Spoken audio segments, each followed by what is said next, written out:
Hello, hello. Thought I'd do a little bit of live stream there, PGR Sliwno or Sliwno, depending on how you want to pronounce it. Seeing as it got pulled from the mod hub, was a bit unfortunate, but a bit predictable, really. As soon as I recognised the workshop as the same one from New Bartelshagen and had a look on the wall, and lo and behold, there were those artsy pictures, I knew straight away that the map would get pulled within a day or so, and it happened within just a few hours of it being live. So hi there, Adam, welcome to the stream. So yeah, seeing as it got pulled, and apart from the map tools that are floating around, there isn't much opportunity to see this. I thought, why not do a little bit of live streaming? I'm not doing any seasons, I'm just doing a little bit of casual farming. So I've put a little bit of money in so I can buy some starting equipment and an extra field, but that's just about it. So just kind of making sure my worker's going to plough this field for me here. You can see there's my silo that I've whacked in there. That's the silo from Art Mechanic, which is the updated version. That mod originally was just for sugarcane and a little bit of forage and stuff, and then they did a second one with orange grain bins, and that's actual grain silo with an 800,000 litre capacity. So that sits right alongside the railway line. I'll show you that in a moment. How you doing, Haas? Welcome to the stream. Right, yeah, he's should, if he turns to the right. Gee, I can do that manually. There we go. Yeah, doing a little bit of late night streaming tonight. As I say, I thought it'd be quite nice for you guys just to be able to see a little bit more of this map, because it is a nice map. Despite it being a very small one, I do think it's a really pretty map, despite some of the low res textures on it. And seeing as it's not available for a lot of people to download, I figured why not do a little live stream on it. Here is the silo I plonked in. It just fits. You can see that the foliage is poking through the concrete base, but that's right up against the wall, as you can see, literally right up against it, and it just fits in this space here, right up against the side of the tracks. So I can come in from that end at the bottom there, I can drop my grain off in here, and then I've got a little area here to actually turn around and come back out and go back out that way again. So it all kind of works quite nicely, as you can see. And I'm over here at the moment doing some harvesting on this field here, getting a little bit of grain work done. It's nice to use a little bit different equipment for a change as well. I mean, I haven't really used the Rostel Mash stuff at all in Farming Sim 17. I used it a lot in Farming Sim 15 with the gold expansion, and this is the modded combine, the free mod that they gave us.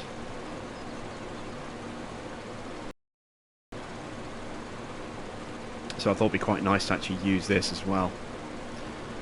Do I think Civilization will ever be released on PS4? Well, they did a Civ Lite on PS3. I'm trying to remember what they called it. Civilization something. And it was okay. It was alright. I had a copy of that. It was a bit sort of dumbed down on the full-blown version of Civilization. But you kind of got the feel for it. Who knows? Maybe.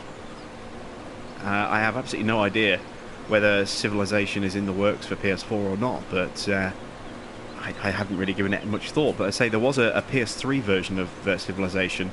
I can't remember the exact name of it, but that wasn't bad. But it was very stripped down compared to the PC version. I don't think we get the full-blown PC experience, on PS4. Maybe the next consoles, the next market. Who knows? But I don't know. Sid Meier's game is one of those really intense sort of PC games, and I don't know if it would ever make the jump across. Not in full-blown form, anyway. No, there aren't any strategy war games on console that I can think of, really. I mean, there's a few kind of small titles, sort of space combat stuff like that, but It's not a huge amount of stuff out there. It is a very small market. Who knows? Maybe in the future. Hi there, JKD. Welcome to the stream. 123 days to FS17. You got it marked on the calendar. Yeah, I'm just going to wait. I mean, I know it was kind of announced, you know, unofficially / officially. Lissitan said in the forums, I think it was, that it was going to be a sort of a late November release. I don't think Giants have made the official announcement yet. And who knows, it might get bumped up a little bit.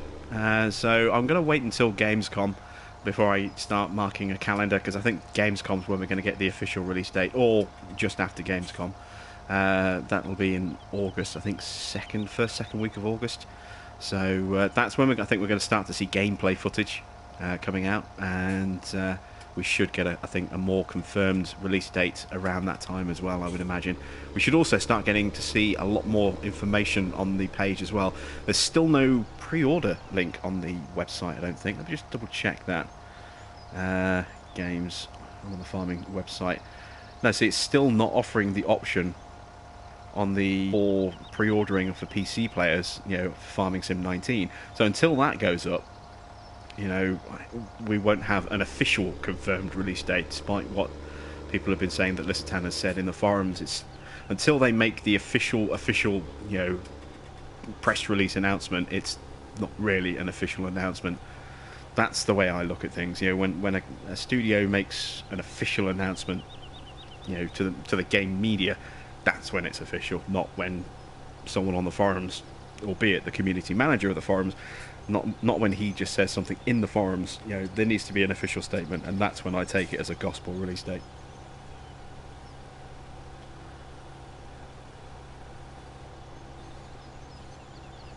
So this is the extra field that I purchased. This is field 15 down here. It's quite a nice size, not too big.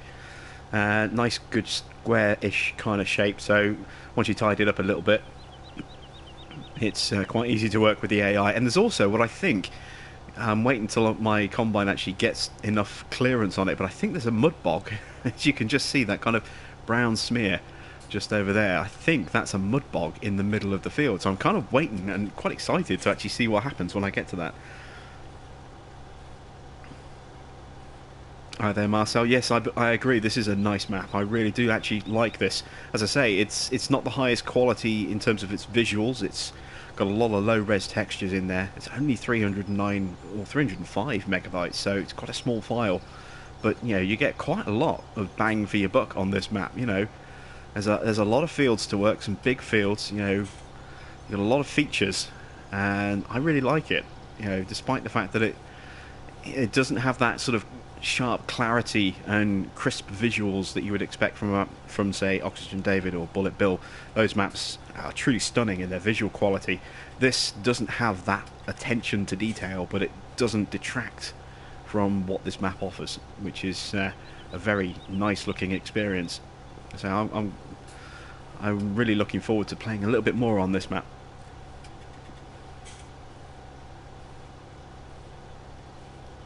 Hi there, Pro Gamer. No one knows the date for 19. Well, technically, yeah, as we were saying earlier, it's been announced in the forums by Lissitan, who's the community manager, that apparently that there's going to be a sort of a 20th of November release date, but the company as a whole has not yet officially announced it. So technically, we do kind of know the release date, yet it's still kind of unofficial because it hasn't officially been announced by Giants themselves. So.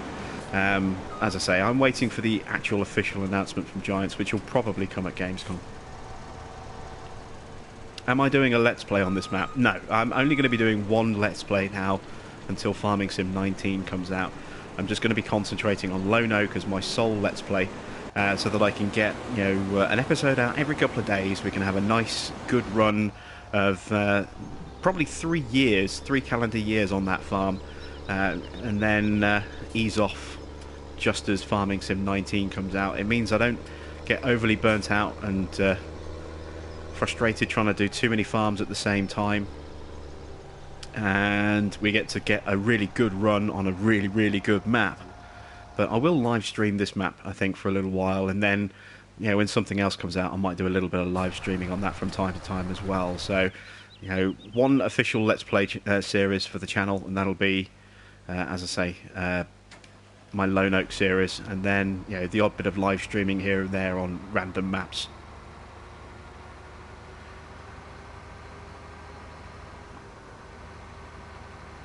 Would I think of doing a series on Jurassic World Evolution?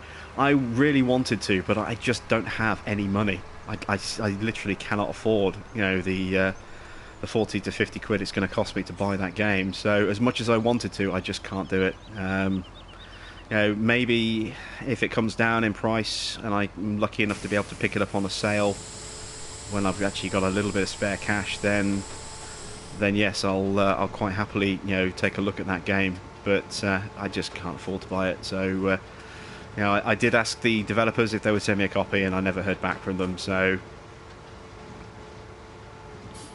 in that respect, you know, it's not going to happen, as I say, unless I can pick up a cheap copy, you know, maybe a second-hand copy, or find it in a sale. Do I know what happened to this map? It's not on the mod hub. Yeah, as I said on my map tour, about 4 minutes into the map tour, this map shares the workshop asset that was in New Bartelshagen, and as a result, it has those same, shall we say, artsy photos that were present on that map, which was the reason New Bartelshagen got pulled down for a few days until those photos were removed from the interior of the workshop, and they're on this one as well. I don't think the guys who used that asset knew that those pictures were in there, or whether they did know, whether they knew that it would actually get the map pulled from the mod hub. So it's been taken down because of those. The same reason that New Bartelshagen got taken down. I fully expect this map to be back on the mod hub in the next couple of days once that has been removed. You know, once those pictures have been removed off the wall. Hi there, Donny. Hi there, SS. Is that SSRI? SSRI?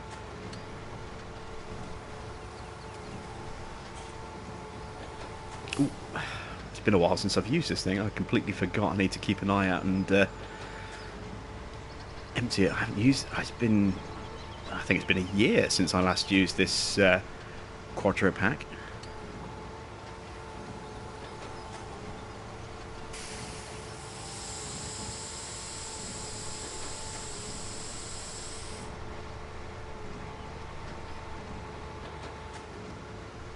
But I figured I've been doing a lot of auto bailing recently. It'd be nice to actually do a little bit of manual stacking for a change. I got part way through a few rows and then thought, you know, let's go back to using the Quadro pack so I can actually stack these manually.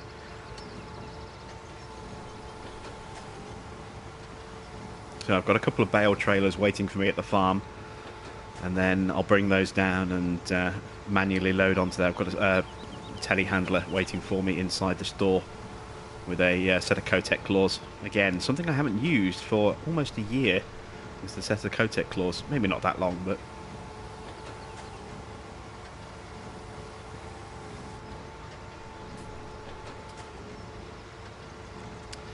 since Big Bud Farm and the straw, yeah, it's been pretty much that long, so at least 6 months, probably longer. What do I think of Truck Driver for console? Not much yet, because we don't know anything about it.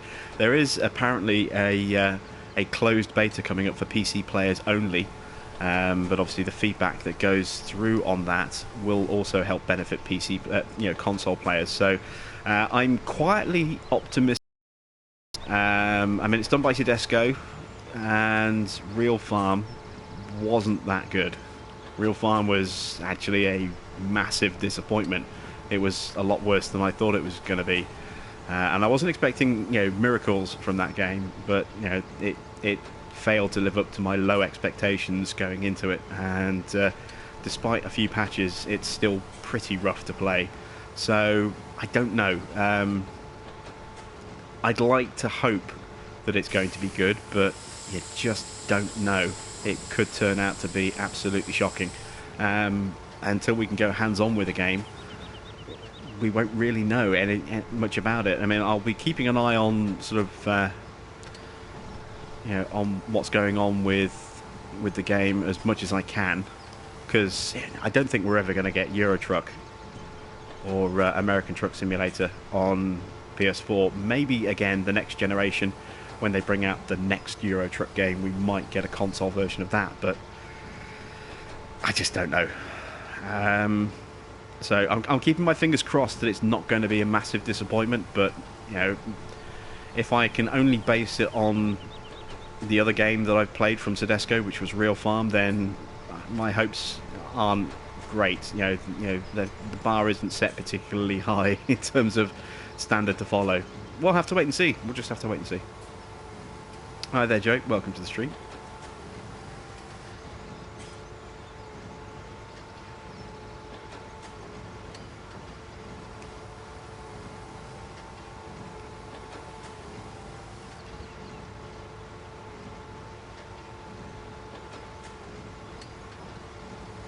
What combine am I going to buy on Lone Oak? I'm not going to buy anything at the moment. I mean, I've got a couple of days to go till my demo combine arrives, so I can try it out and see how it runs. You know, and I'll be able to compare it in terms of operation against the two small 1660s that I've currently got.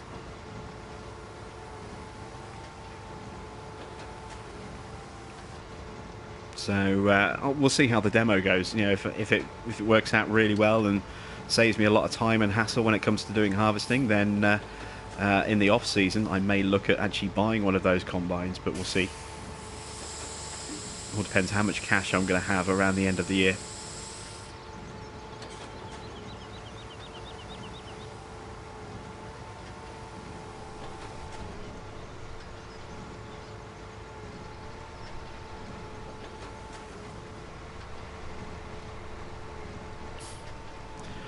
Would you not consider switching to PC for ETS or ATS?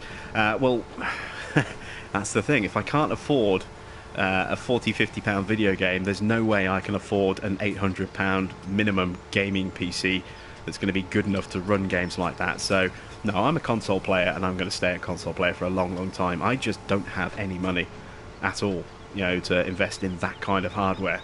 It's almost never, you know, going to happen. Maybe long time off in the future, but you know, I have no immediate plans or even short or mid-term plans to move onto a PC. I'm a console gamer. I always have been a console gamer, and I probably always will be a console gamer.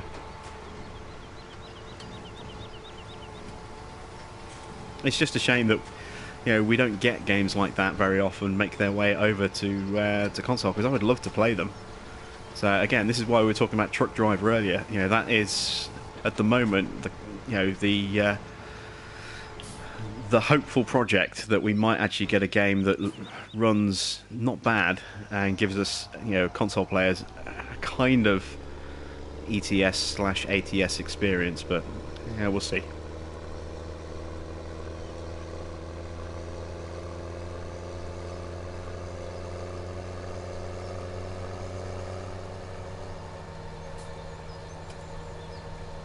You're trying to claim the rights of an orchard inspiration there, are you, Donny? Don't forget, I was doing orchards back on American Midwest, so you know, perhaps I was the one who inspired people. You never know.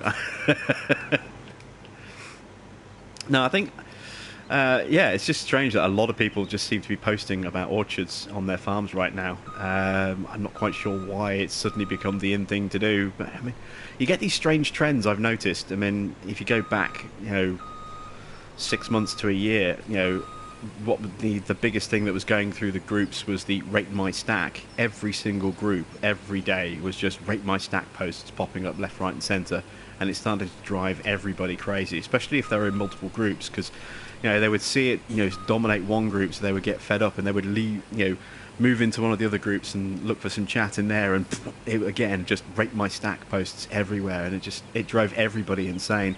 Who knows, we might start seeing Rate My Orchard posts popping up. I kind of hope not, because, you know, as much fun as it is for you know, to see a lot of other people's creativity, when people are just doing the exact same thing over and over again, and there's no visual difference to what they've done to someone else's, it just becomes a look, I copied this person, and they've copied me, and they copied someone else, and uh, you know, it's nice to see originality and stuff and different things. But when everyone's posting exactly the same thing, those things that look really good and really special suddenly start to lose their appeal and lose their their uniqueness because everybody's doing it and everybody's posting about it. So I like to see a variety of different sort of posts about what people are up to and the changes that they make. I think variety is the key.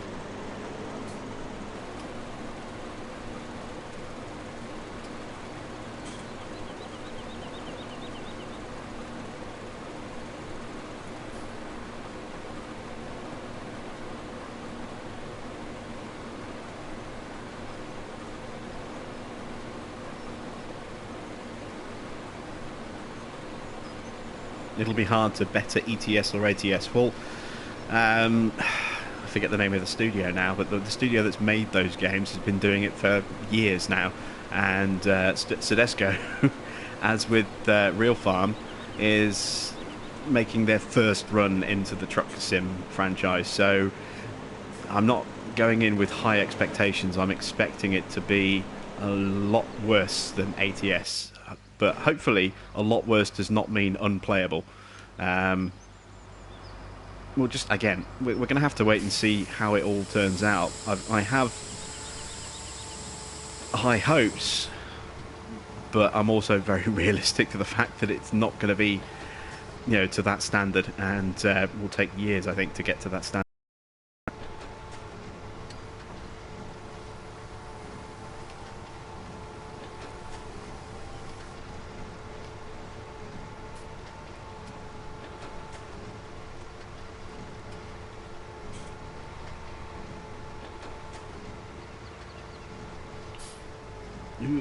Bit of a wobble there.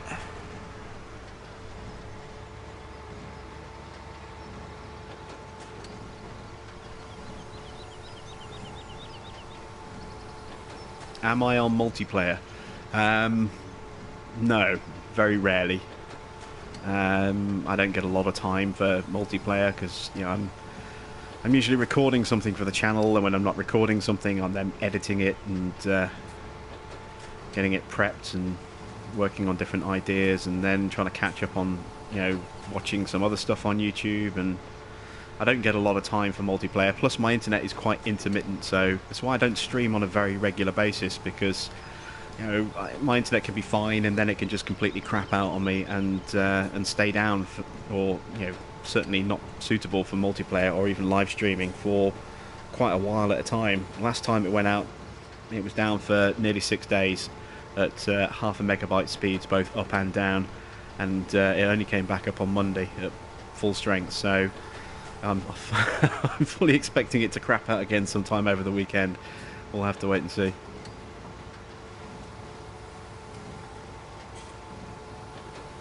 Oh no, yeah, I agree with you there, Donny. Yeah, you've got to do something to make extra money.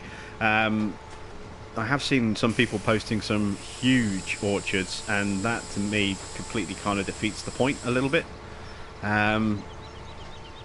When you earn so much money in bonuses every day, I mean, it depends how far you want to go with your orchards. If you've got greenhouses, orchards kind of work in the same kind of way, but if you've got greenhouses, then you'll get half money for the for just giving them water, and then you'll get or you'll get full money, and then you'll get double money if you give them manure as well. Now, if you've got an absolute crap ton of trees, if you've got like 100 trees, then you're making so much money an hour that at the end of the day, you're well into 5 digits income extra per day, maybe even 6. And if you're getting that every single day just on water, and then you add manure and double that, it becomes a point of, why even bother, working your fields? Why not just sit back and just water your trees every day for a week, and then boom, you've got $1 million. It needs, if you're going to do things like that, I think it needs to be done in moderation and not overdone. Otherwise, there becomes no challenge in working the fields and earning the money through the crops. You can just earn it through sitting back and doing nothing.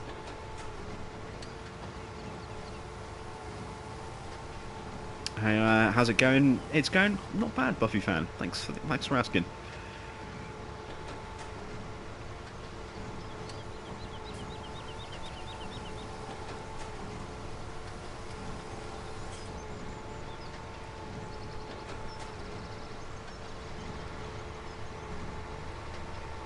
I'm looking forward to attacking one of these grass fields, these really big grass fields with my big M a little later. We do have a grass field, don't we? We own 22. It's not huge, but I really want to attack something like field 5 with the big M. I wonder how much that field's probably going to cost me about $1 million to buy. Let me just actually jump over there and have a look. How much is field 5? Oh, yeah, just a cool $1 million. I would so love to be running a big M on this thing. Could take quite a while to actually mow this entire field because it's huge. Look at the size of it. It's just massive. That would be so cool to just, you know, spend a couple of hours just running around on a big M with that field.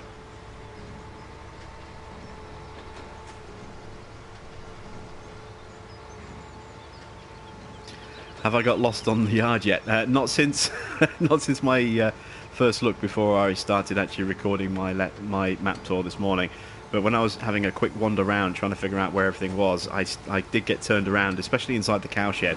When I turned into the second part of the cowshed, and it was exactly the same as the first bit, and I thought I'd done a loop somewhere, and it turned out that it was a completely separate building, and I hadn't realised it at first. But yes, it's a huge yard. It's so easy to forget where things are. I was watching you and Farmer Min getting a little lost trying to find the seed shed this morning on his map tour. So yeah, it is definitely easy to do. How am I doing today, Thunderwolf? I'm doing pretty good. Thanks for asking. How about yourself?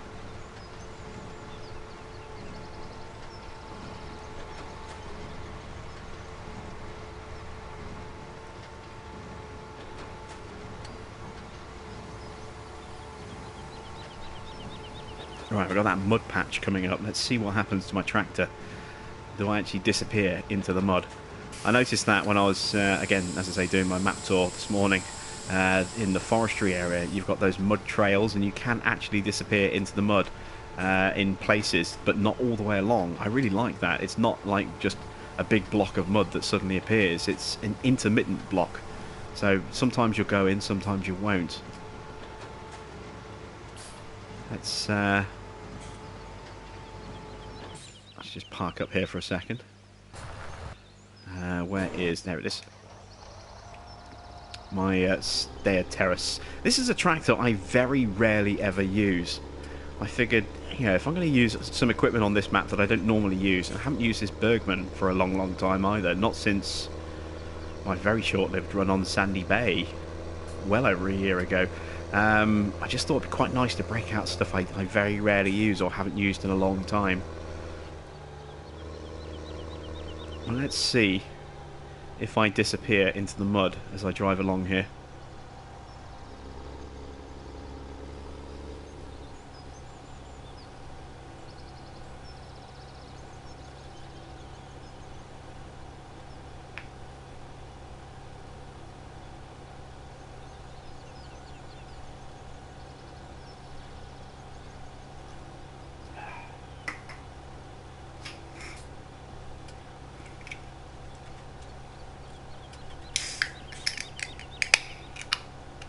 Where is the drop-off bin on this map for your wheat and your stuff?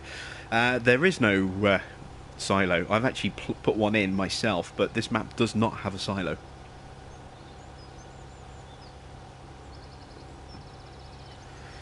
So you could either store in your train car bins, or you could put your own placeable silo in, or you could use one of the many sheds and just tip onto the ground. But there is no actual silo on this map, so who knows, maybe it might get one in the future. I don't know, I don't think it will, but you never know. I mean, Giants passed it for play without a silo.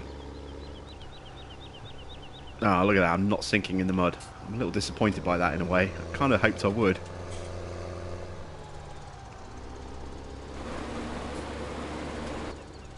not sinking. Oh well. At least I know now. I saw that earlier through the crop, and I was kind of curious as to whether I would sink in that or not. But yeah, I mean, I've placed my own silo in. You can see it's. I think you can see it. Well, you could see it depending on the angle of the field. I'm trying to figure out exactly where it is now.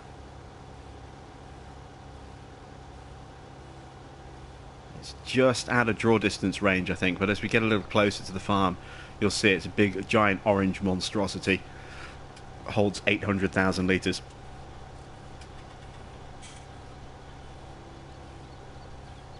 Hey there, AK in the hay. How is the new map playing? It's playing well. I like it. As I said on my tour, I was looking forward to doing a little bit of live streaming on this map because I really do like it. And you know, I've been going for a little while now, and it hasn't disappointed. Let's see if that silo pops into view.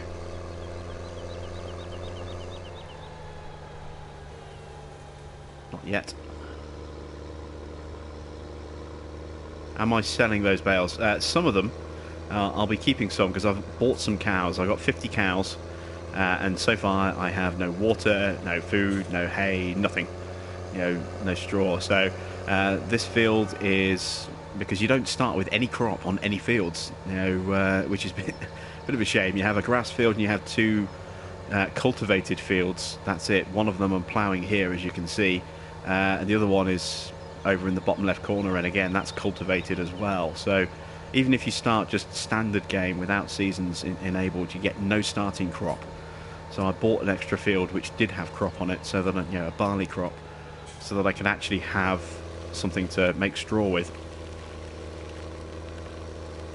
and then I can make some bales for my cows and stuff. So yeah, I'll be selling some of the bales because I won't need that many. But I'll be using some and then putting some more in storage. There's a really nice shed coming up somewhere in there. I'll point it out in a moment, where you can actually, you know, stick your bales, which I think would be a really good point. And here's my silo, the big giant orange monstrosity. This thing is absolutely huge. It holds 800,000 litres, and it just fits in really, really tightly but nicely in this area. So I can drive up here. Can pop my pipe,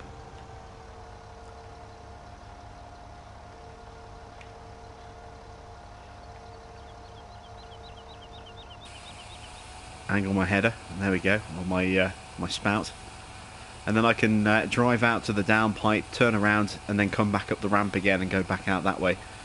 So that's my personal silo, and as I say, this has 800,000 litres of storage for grain.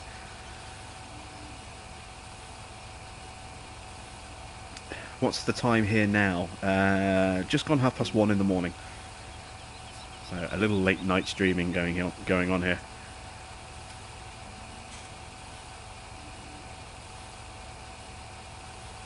Do I add fans onto my PS4 friends list?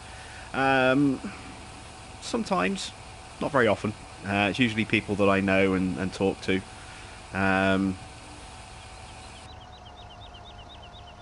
So it's not completely out of the question, but it's not something I do on a regular basis.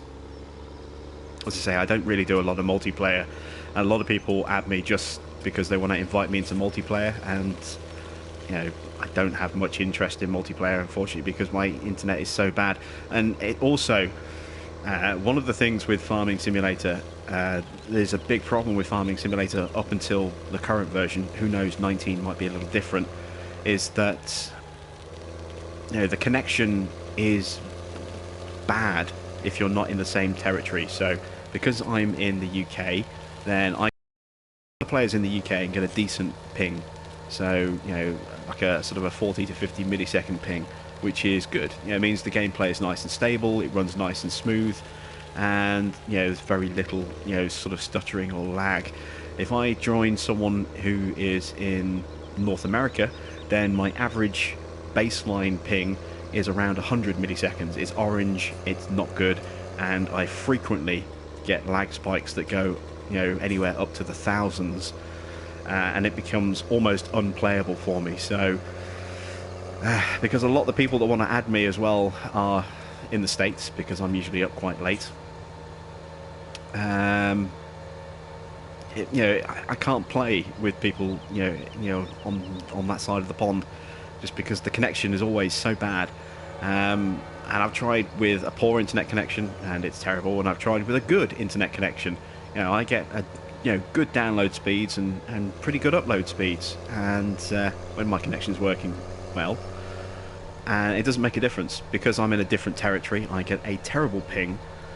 So I get a terrible gaming experience when I join someone, on the continent. And if I were to host, then everybody who would join me, who wasn't in the UK, would have a terrible ping and would have a terrible connection and a terrible gaming experience, because they would be the ones getting unsufferable lag all the way through. So until Giants really kind of resolves that issue with multiplayer, then I don't really tend to do that much multiplayer in Farming Sim, because it ruins either my experience if I join someone else's farm, or it ruins everyone else's experience if they join my farm, because the ping is always so bad.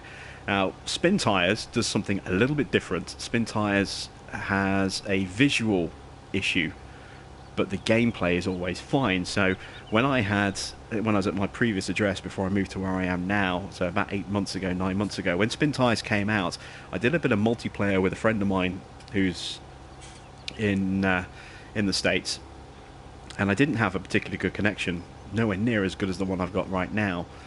And his gameplay was fine, and my gameplay was fine, but because the connection wasn't great, the only drawback was that we had visual lag on the screen. So I would see his truck juddering around a lot, and he would see my truck juddering around a lot on his screen.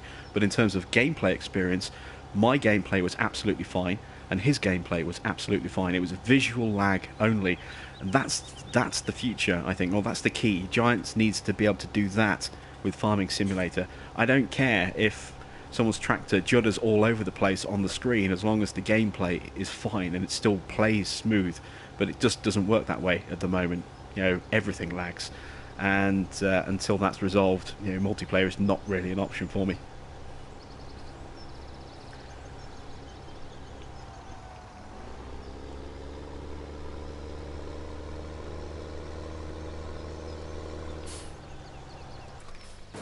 Alright, back to bailing.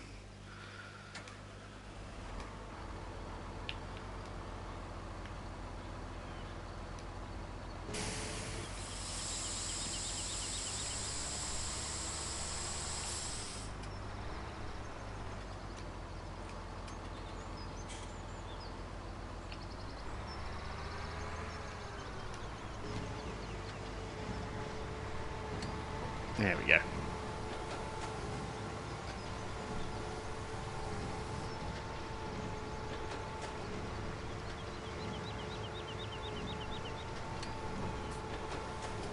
Do I have a hired worker bailing?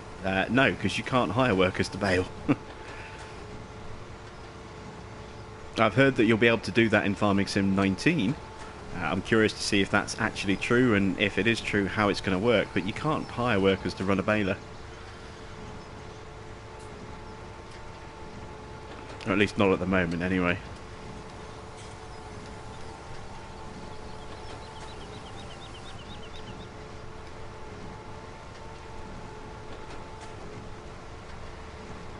Missed a little strip there, never mind.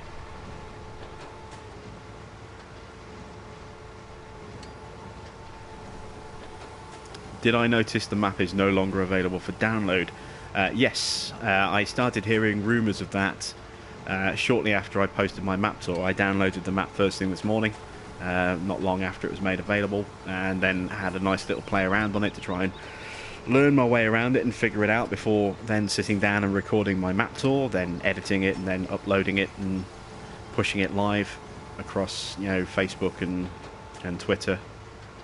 And then a couple hours later I started hearing that it had disappeared and people couldn't find it, so I actually reloaded the ModHub webpage, and it wasn't listed on the ModHub anymore.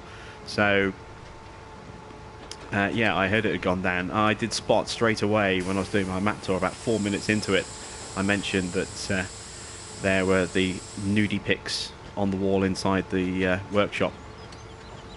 And that was the reason why New Bartelshagen got pulled, within a day of it going live. What was it, 6 months ago when that map came out, maybe more.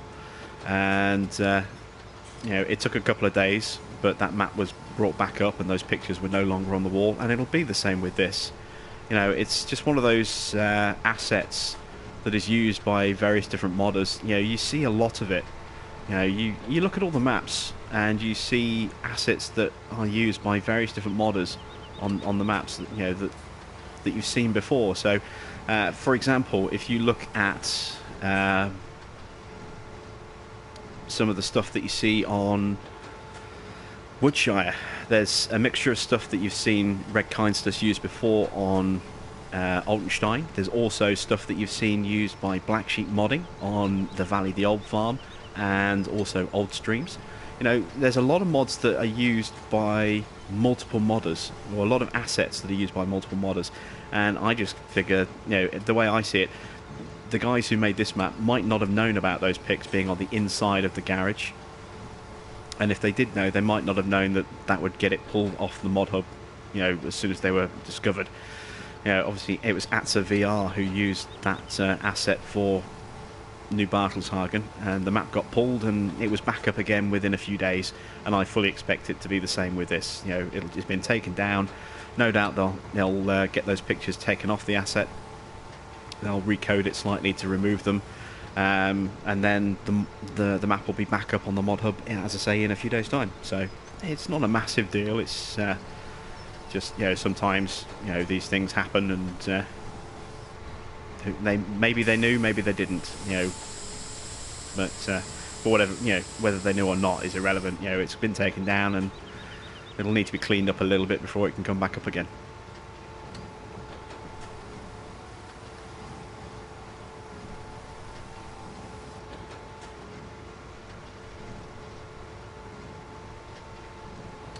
How long will it take them to fix the pick problem? As I was just saying, I mean, New Bartelshagen was down for just a few days before it came back up. So I would imagine it depends how much is in testing, I suppose, because once it's been fixed, it'll take them seconds to fix it and then re-upload it, and then it's just got to wait its turn in the queue again. So the more mods that are waiting to be tested, and there's something like 4 or 5 different maps currently going through testing right now in various different stages that we've seen over the last few days, not including this map that went live and then got pulled today. So those are going to slow down testing, because these obviously take a lot more testing time because they're so big and there's so much to check. But it's just, I think, dependent on how much work there is and whether they prioritize it, because it is a mod that just needs a quick spot check to make sure that what needs to be removed has been removed. So hopefully not very long, hopefully just a couple of days and it'll be back up again, but it could possibly take a little bit longer.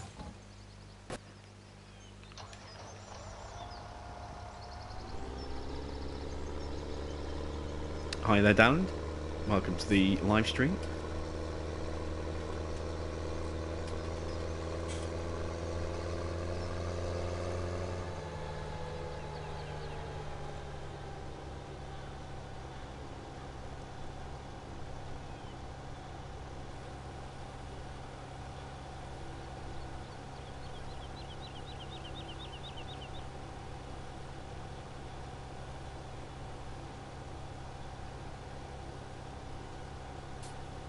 As I said, I mean, I see you guys are talking about the picks still. It may well be that the guys who used the asset didn't know that those picks were on the interior wall, or if they did know that they're on the wall, they might not have known that it would get the map pulled literally within a few hours of it going live. Atza VR was the one who used it for New Bartelshagen, a completely different modder. And obviously it got pulled, he removed the picks, and the map went back up a couple of days later. These are separate guys. They might not have known that those picks would cause that to get pulled. They might not have thought that it would cause an issue, but obviously it has, and it's been pulled as a result of that. And now they know for the future. If it happens again, it'll be different modders, no doubt. It won't be them again, because they'll know that it'll get flagged and pulled straight away.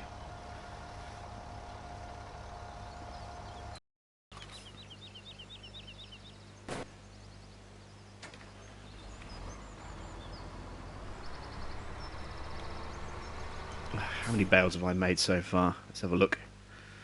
117. So I'm a little over halfway through the bale limit. I've still got space. Oops.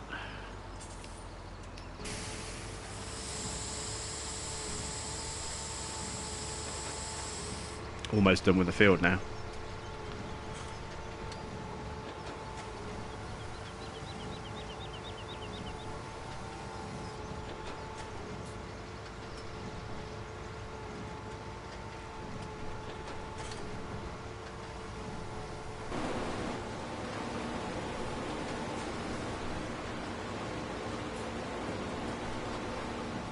Yeah, no problem, Ian. As I say, you know, it's just one of those things. We'll have to hope that the map comes up back up nice and quickly. I think it will do. We'll just have to play the waiting game on that one. I'm lucky enough that I managed to grab it before it got taken down, so that's why I'm able to play it. But yeah, there are a few people that managed to get it, and you know, as long as they don't delete it, they'll be fine until it comes back up again.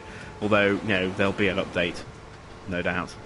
As soon as it comes back up, we'll have to update to remove the pics.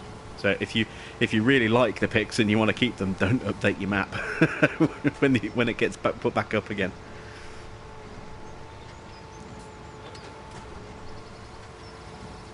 You wish they'd come out with an auto-load log cart. I've actually seen a few people asking about this in Facebook groups recently, asking about whether auto-log carts exist for consoles. Sadly, they don't, and I don't know if we'll ever get one. But yeah, logging or loading logs can be a very slow process on PC. Sorry, on consoles. We don't have any lovely little auto-load log scripts. Who knows? Maybe someone's working on something. No one ever thought we'd get an auto-load bale trailer, and it turns out we did. So it's not beyond the realm of possibilities, but it depends on if anyone's working on one, I suppose.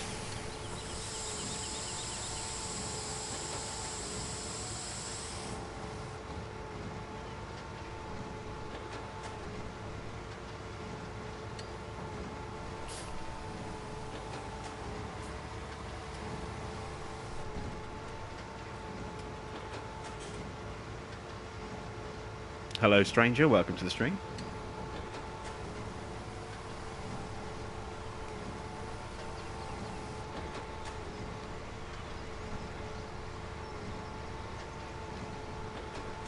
So while we're finishing this field off, let's hear what you guys are really looking forward to about Farming Sim 19. We know it's just a few months away. We've heard quite a bit sort of leaking out over the last week or so since FarmCon. Lots of new little features that have been sort of mentioned, and some that we know a bit about, some that we still really know nothing about. What is it that you know about that you're really looking forward to? What is it you're hoping that is going to make it in that hasn't been announced yet?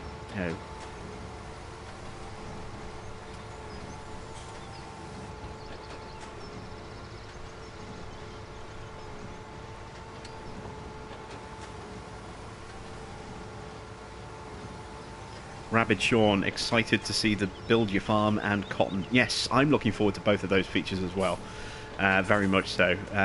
The Build Your Farm thing is something that we've been screaming for a long time, and we kind of get it in some of these mob maps to a small degree. I mean, the closest we've had to that so far was Valley the Old Farm, where the third farm, way out on the left-hand side of the map, was literally just, you know, part of a farmhouse with a tiny little bit of storage and a BGA bunker, and that was it. You know, you had a big open yard space to put your own silos in, your own sheds in, your own, you know, seed and fertilizer placeables, and literally build your own farm there. But it was a third farm. You know, there was already a completely established farm at obviously the main farm, and then a secondary semi-established farm with a silo and a couple of other little bits up at the top right hand corner of the map. So it's not something we've had where it's been the only farm on the map. It's going to be nice to be able to do that from scratch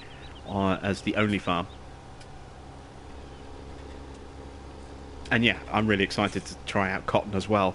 I was really kind of excited about sugarcane, and that turned out to be a little underwhelming just simply for the amount of work that was required to, first of all, put it in the ground and get it grown, and then the wait for it to grow as well. And then, you know, the biggest, most expensive piece of machinery for harvesting only had a 2-row width. You know, it was so slow to work the sugarcane that it became a bit of an underwhelming experience. I think cotton's going to be much more fun to work with, especially if the harvester that we've seen in the trailer is anything to go by, because that's got a big old working width. So you'll be able to work those fields quite quickly, I think. Whether we're going to get cotton baling is another question. We still don't know that, whether it's going to be loose or baleable or both. We'll have to wait and see. But yeah, definitely looking forward to cotton. AI that works properly, yes. Well, we're never going to be happy with the AI. There's always going to be something wrong. You know, I mean, the AI in 15 was shockingly bad. The AI in 17 was a big step up, but it still has its issues. The AI in 19 is going to be a step up from this, but it's still going to have its issues, I guarantee you that. So, you know, it'll be an improvement, but we'll still mumble and grumble about it within a few months. We'll be like, oh, the AI is so much better, and then 6 months later, the AI is a piece of shit. It's going to happen. Mark my words.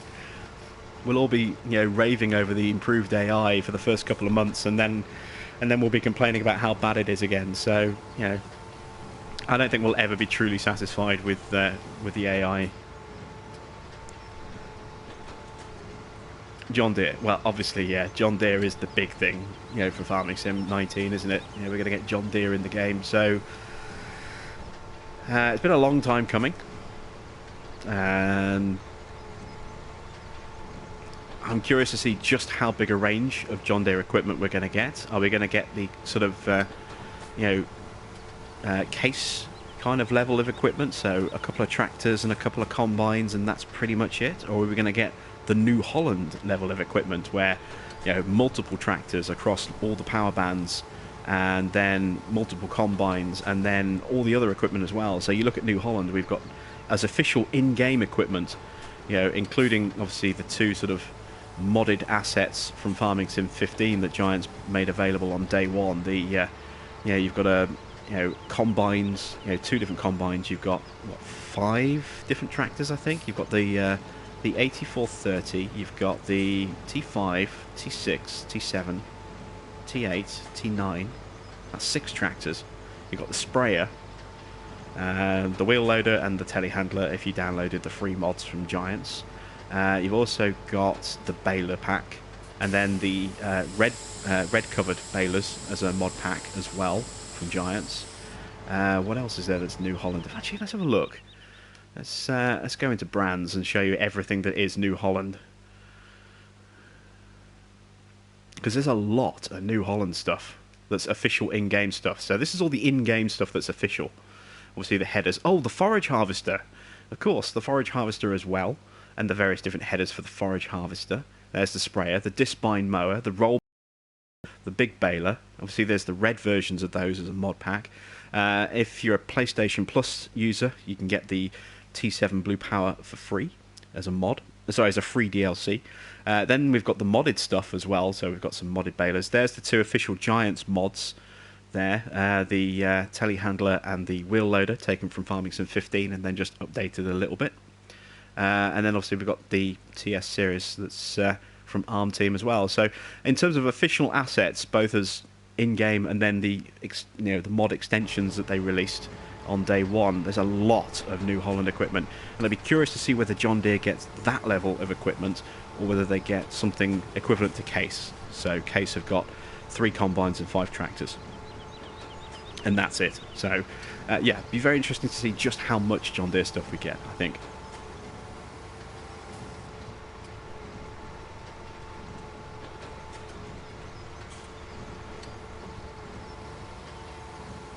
Do I feel the playing field is starting to level out a tad between console versus PC? Well, it has a bit with this. I mean, just the inclusion of mods has leveled the playing field a bit. I mean, there's still a lot that you can do on PC in terms of special extensions and stuff that you can't do on console still. You know, things like course play and follow me and and stuff like that. And I know everyone's going to say, well, we got Seasons, so you can't say we're not going to get Courseplay. Well, I can say we're not going to get Courseplay because Seasons was a one-off. It took Giants months of working with Realismus modding to pull that one off, and they said at the time it was a one-off special case because it was the winner of the mod contest. So they weren't going to do that for any old mod. It's because it won the mod contest that they wanted to bring it to everybody. Courseplay will not make it to Farming Sim 17, especially now that there's only 3 months left, 4 months at most before the new game comes out. They are talking apparently about interactivity for the potential for 19, maybe further down the line. It will not be in the game at launch, as far as I know, but may possibly be available maybe a year in as a script, or as a base code rewrite. Who knows? So it's not beyond the realms of possibility for 19, but it's definitely not going to make it into the remaining months of 17. That's for sure. But in terms of the base game itself, there's not a lot of difference. This is the thing. I mean, mods are what changes the game. The base game itself on PC and console is almost identical. There's very little difference. You can uprate the graphics a little bit better on PC, although if you've got a PS4 Pro or an Xbox One X, then you can go 4K and get very, very nice visuals anyway. It's not until you start playing around with the game code, with mods and scripts, that you really start to see the difference between the two formats. And Giants are very careful in the way that they do that with the game. They want to make sure that their base game is as close to being the same experience no matter the platform that you're on. Obviously there are some limitations, so things like bail limits and slot counts apply to PS4 and Xbox because of the memory limitations compared to PCs. But beyond that, the base game experience is very, very similar. There's very little that's difference. Obviously, flashing beacons and stuff like that, and hazard lights on PC that you don't get on console. But it's just tiny cosmetic stuff that doesn't affect the gameplay in any way. So you can live without that stuff. The gameplay experience is pretty much the same. There's very little difference between the two until you start getting into the really big hardcore mods.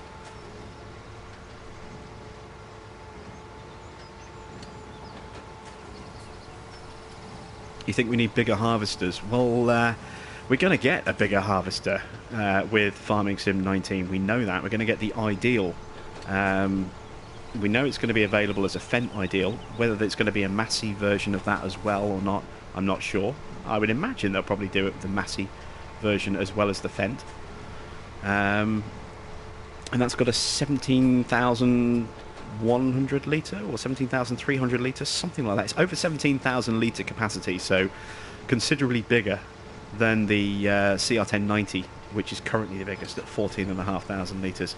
Whether there's going to be anything close to rivaling that, I don't know. I think the Ideals are going to be the biggest combines in the game, but again, it depends on what we're going to get with John Deere. John Deere do some pretty big combines, and it depends on how big a combine we're going to get from them, and how many combines as well. I'd like to see 60-foot headers become available at some point, because they are genuine headers in the real world. They do exist. They are used a lot in Australia, and I think in some places in America as well. I'd really like to see, even if it's only as a mod, I'd like to see some 60-foot headers make their way into the game. But the problem is, if you have a 60-foot header, you need to have a combine with a big enough downpipe to actually be able to empty into something or pulling alongside. So unless we actually get a combine with a pipe extension, it's unlikely we'll actually get the headers.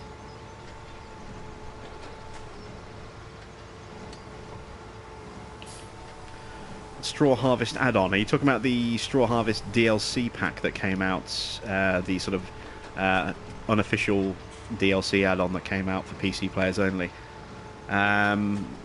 I've seen it a little bit. I don't know a huge amount about it because it was PC only and I knew it wouldn't be coming to console. I didn't really pay too much attention to it. I know it's got a few nice features, but beyond that I didn't really pay too much attention to it.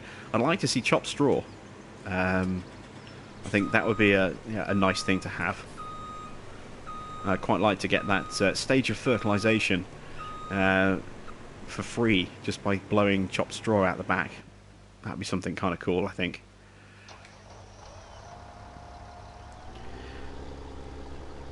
Better wheel support. Well, the wheel support I think is pretty good. I mean, for me the biggest disappointment is there's no right stick control.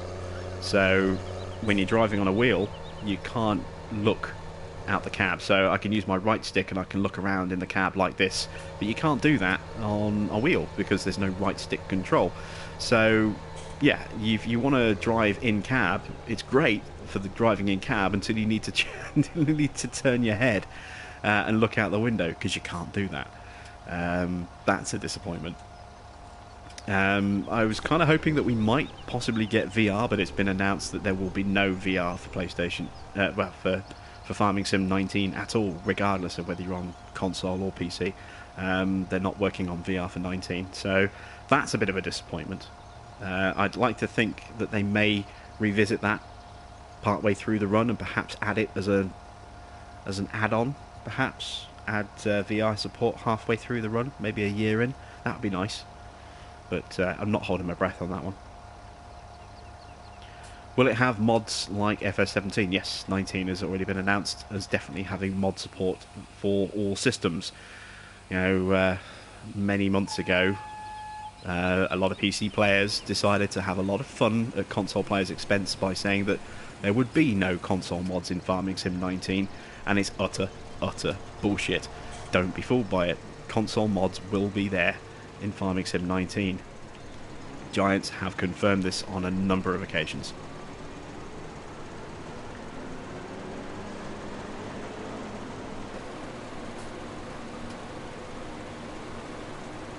Yeah, the Tribine's got the world's largest combine capacity. I think the Tribine can hold like 30,000 litres or something like that. It's a huge amount the Tribine can hold. It's mental.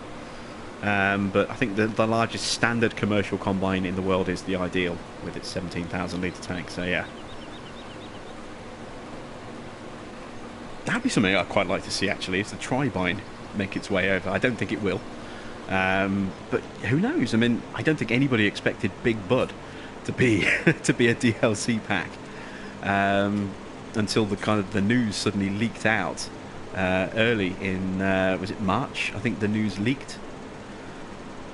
I don't think Giants had planned to make any kind of announcement at all until sort of April, May time, and then the news leaked because of a pre-order placement that went up on a German website, I think it was, and a French Amazon listing for the Big Bud expansion, and then Giants had to kind of acknowledge it because there was just too many people talking about it, so they put that little teaser out with the Big Bud moving through the shadows and you kind of just seeing giant wheels, and that was about it. And then they didn't say anything official about it for a couple of months, but we all knew by that point it was Big Bud. But nobody really thought that Big Bud would ever make its way to Farming Sim as an official brand, and they turned up, so who knows, maybe Tribine might make its way in as a DLC in the far distant future.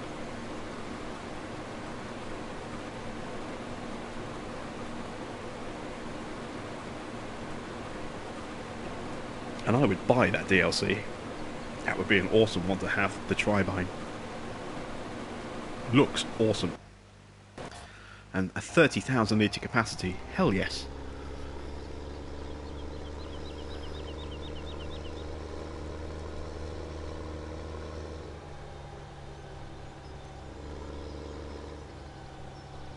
Hey there, Cat, welcome to the stream.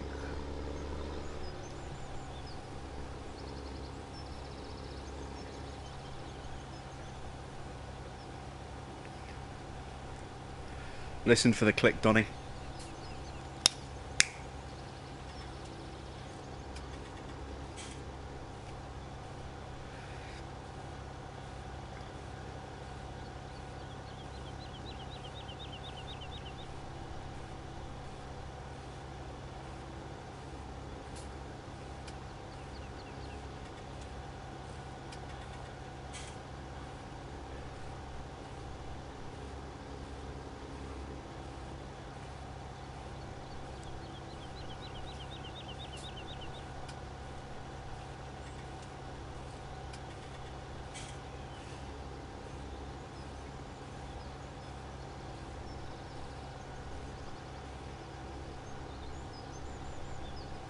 That sun's starting to set. That's a really nice sunset shot, actually. With those bales just kind of stacked up like that. I'm going to take a screenshot of that, I think.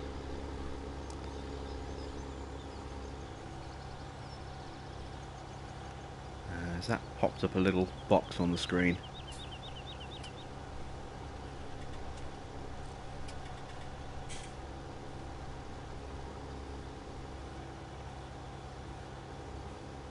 Ah, it actually shows the screenshot icon. I'm surprised at that. I thought it might actually pop one of those big blocking text blocks up in the corner. That's cool. Right, this thing is... Has he finished? Ah, he's finished. Okay, we'll have to manually do that next bit by the look of it. I'm going to go and empty this again because it's only got a few thousand litres left.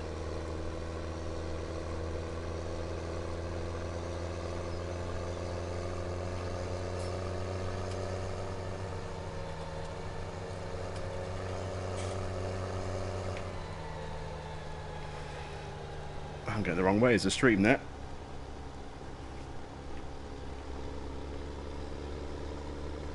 Let's get some lights on as well so I can see where I'm going.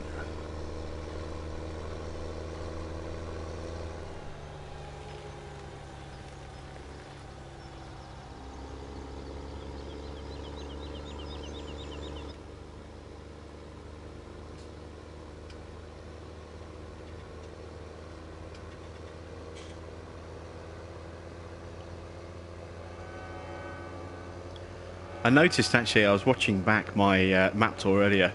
I didn't realise while I was going through, but as I was watching back, I actually heard those church bells every time you go past the church. That's kind of cool. I never picked up on that until after I'd recorded the Let's Play. When I was checking the footage back, I noticed, and of course by then I'd already done the commentary, it was too late, but that's a nice little touch as well. Some of the sound effects you hear in various different places. I do like those little church bells every time you drive past.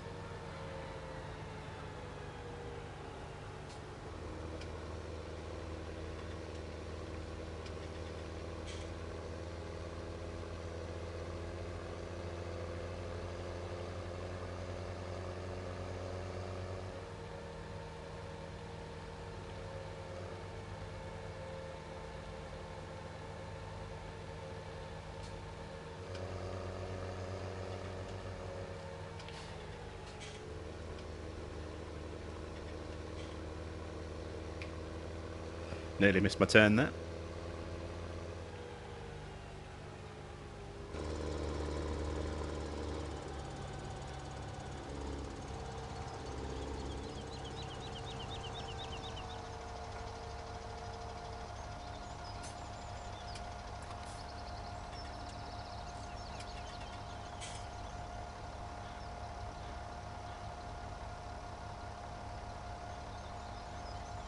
Can't wait to see how the sky changes when it's going to rain. Yeah, I'm looking forward to the improved weather system in Farming Sim 19. And apparently, by all accounts, it's not completed yet, but they are working on removing rain from inside buildings for Farming Sim 19. Apparently, they're at 90% done on that as well. So that'll be awesome, that we can actually stand inside a barn or a shed or something and not still get wet. I'm really looking forward to that. It's a silly little thing, but yeah, it doesn't impact the game mechanics because if you're playing with seasons, then a snow mask effectively stops those areas from being affected by the rain, so your bales won't rot. But it just helps keep that immersion and helps you suspend reality a little bit more if the rain behaves properly. When it just ignores the roof and just carries on through anyway, it just helps break that illusion a little bit. So looking forward to actually seeing that finally happen with no rain coming through the roof. And I am looking forward to those changing weather systems where we'll actually see the storms brewing in the distance before they finally arrive on the farm. That is going to be something I'm looking, that could potentially be very good. Just again, we'll have to wait and see how it actually is implemented, but it sounds like it's going to be great, and they are very enthusiastic about that feature, so that's a good thing.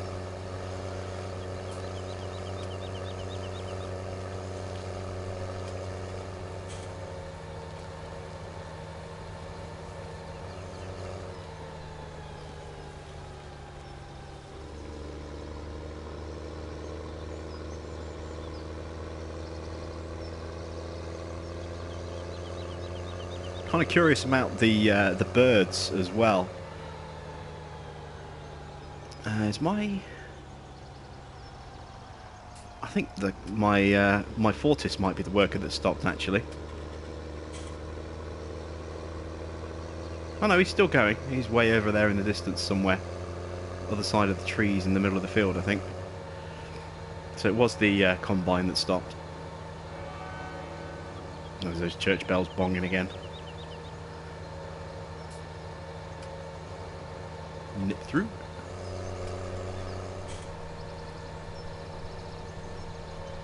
Will FS17 have bigger maps? I don't know. Nothing's been stated. I would imagine maps will be the same basic dimensions that they are now, so ×1 and ×2. Whether we'll get 4 times maps or not, I don't know. Probably not, because it's a system limitation thing again still, so... Oh, wait, is that withered? That might have withered. Is that why it stopped? Yeah, that's why it stopped. That bit of crop has withered, look. I mean, there's a little bit left, but I'm not bothered about that tiny little stretch there. So that's why my work has stopped, because the crop has died. It's taken me too long to get to it. It's been so long since I played with, you know, regular gameplay like this with withering.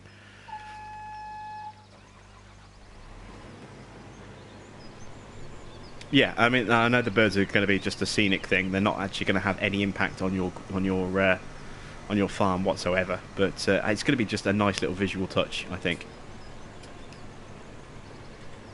So I'm looking forward to seeing that implemented.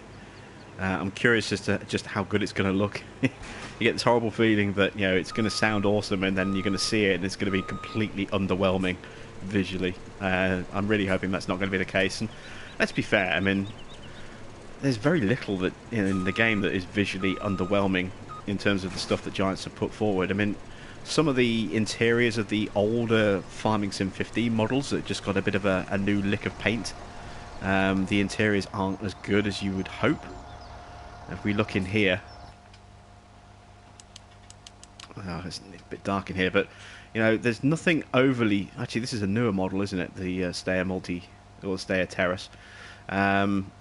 But if you look inside the interior of a model that was in Farming Sim 15 and then brought over to 19, you can see it just, you know, the cup holders, they look, you know, pretty low res, and you can see kind of like the jagged edges on the circular areas where they don't look quite as smooth as they could. And then you sit in a brand new model like the Optum, and you look at the interior of that, and it looks much sharper. And then you obviously look at the stuff that's come out since the game was released, like the interiors of the Big Buds, which look fantastic, and the interior of the Roper stuff, which again looks stunning in comparison. You know, those earlier pieces of equipment in the base game from Farming Sim 15 that were then up-resed for 17, they look a little flat now, and I kind of hope that they'll get a proper facelift for 19, especially if they're spending time making the interiors look good with dashboard lighting and interior lighting as well.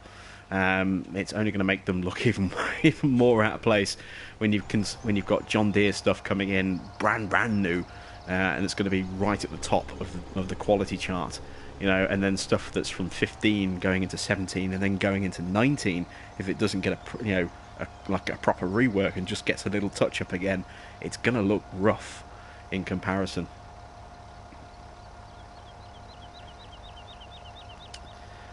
You wish they would say what the dog is going to do. Well, again, they haven't really said anything about the dog yet, but when they first gave us that first kind of rough trailer ages and ages ago, and said that, you know, the dog would serve a purpose, they wouldn't say what it was, but they did say that the dog did serve a purpose. I have always maintained this theory that the dog might be there to help you move sheep from one field to another. We know that we've heard since FarmCom that the animal pens are going to have a capacity limit, and it looks like there's going to be different sizes. It's not officially confirmed as to what sizes are going to be there yet, but it looks as though there'll be more than one choice of pen size. That's what they're working on at the moment, and they haven't decided as to whether or not the largest is going to have unlimited. But if you've got, say, lots of sheep and then 2 small pens, I think the dog is there to help you move the sheep from one pen to the other. That's my theory. I could be completely wrong. Until Giants actually lets us know what the dog is for, then we're just kind of guessing. We're just playing the guessing game. But I kind of hope that's the case. I really hope the dog does have like a proper sheepdog function, so to help you move your sheep from one field to another or from one pen to another, rather than just being a companion. And they have kind of hinted that there is going to be a proper purpose for the dog, but they won't tell us what it is yet.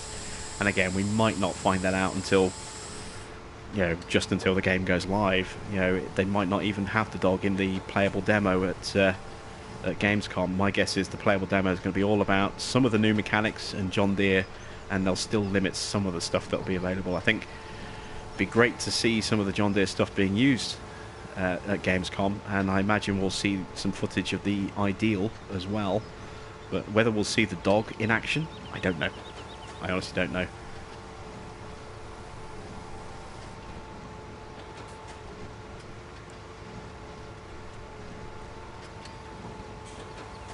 Using our own equipment in missions sounds interesting. Yes, the area and the complete removal of the time limit. Yeah, I'm going to be interested to see just how missions are going to work, if it's exactly the same as it is now, but just with no time limit, and whether or not you get a bigger payout if you bring your own equipment or not, which would be kind of cool.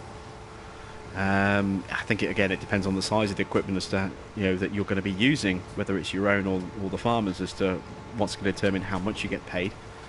So it'd be nice to see what they do with the mission system. That was completely changed from 15 to 17. In 15 it was just a notice board with lots of back and forth delivery missions of someone forgot to pack their suitcase and take their suitcases with them, and so we stuck them on a pallet, grab a front loader and drive them halfway across the map to this point here, and now take this pallet with bottles of water to this point here, and it was basically just that. And you got the odd mowing mission where you had to go and mow a field, but yeah, the mission system in 15 was pretty crap. Big improvement with 17, especially the fact that we actually had AI fields, so fields that you didn't own actually had crop on them that would go through different growth cycles and wasn't just a brown wasteland like Farming Sim 15 was. So yeah, I'm looking forward to seeing what they do with the mission system. That could be an interesting change. Tyler, have I watched Farmer Min? Yes, I do watch a little bit of Farmer Min from time to time when I get a moment, and I was actually having a little chat with Farmer Min a couple of days ago. And we got on quite well. We had a nice little chinwag for a good couple of hours, I think it was. So I know who he is, and we have spoken, and I do watch some of his stuff, and I know he watches some of my stuff.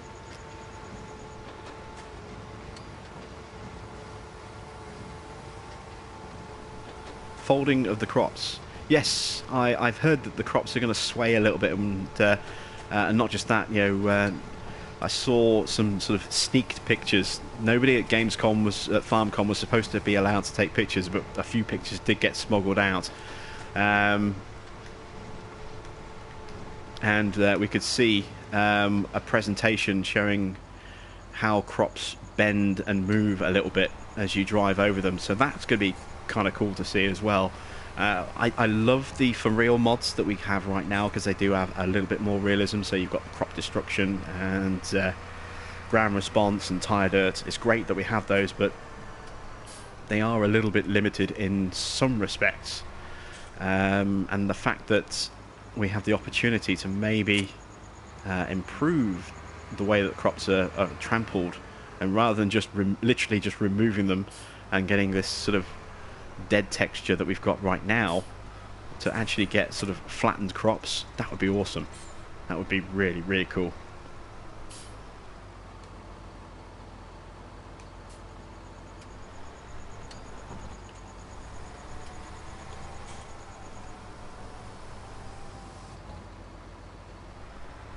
Same guy behind Seasons is behind the new mission system. Well, it's actually a team at Realismus Modding, rather than just one guy. So if they're having some input in the way that missions are going to work, that should be cool. As I say, be quite nice to see how that works. I know that Giants does like to work with the modders as much as they can.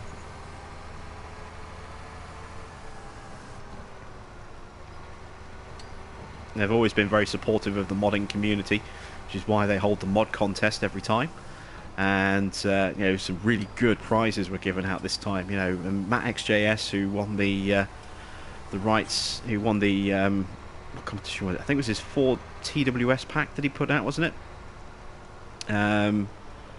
He won a category. I forget which category it was in the mod contest, but he won a category in the contest, and his prize for winning was, you know, the chance to submit a DLC proposal, which obviously was accepted, and they released a commercial DLC, which unfortunately was only on PC, and I'm disappointed that it didn't come to console. From what I've heard in the forums, it was a licensing issue. One of the brands, well, at least one of the brands, didn't want this the pack to be released on console for some reason. I don't know why, and I don't know which brand. Lissertan never confirmed which brand it was. Or at least he didn't last time I looked anyway, which was a couple of months ago.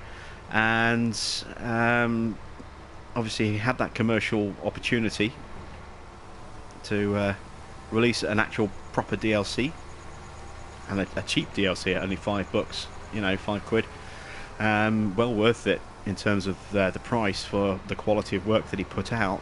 And on top of that, he got a minimum of 25,000 euros as part of his prize as well. So, you know, a huge payday for him there.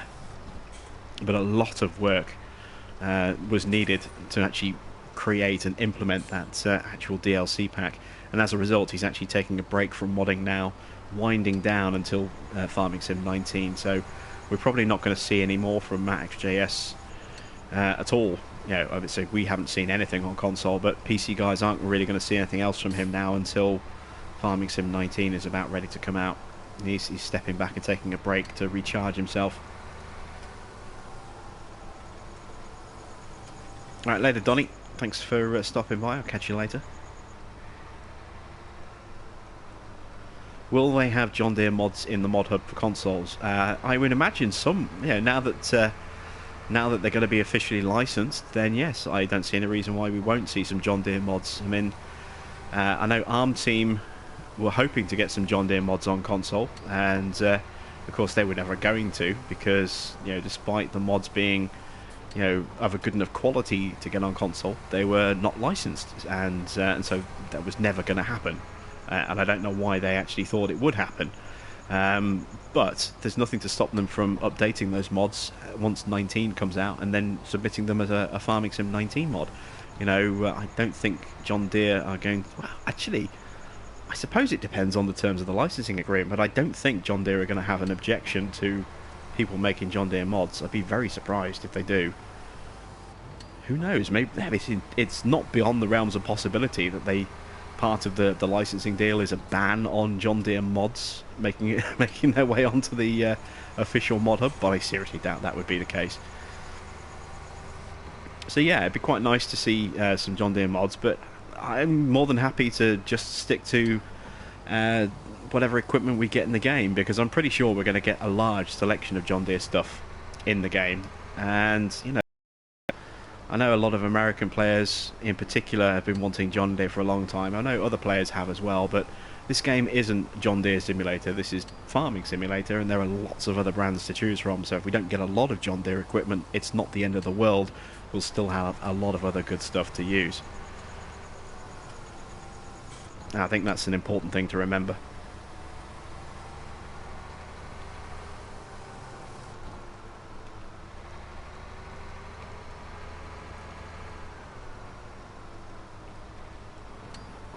And I guarantee, I guarantee it's going to happen. Everyone's been complaining and complaining and complaining for ages that John Deere hasn't been available, and now everyone's super excited that it is available.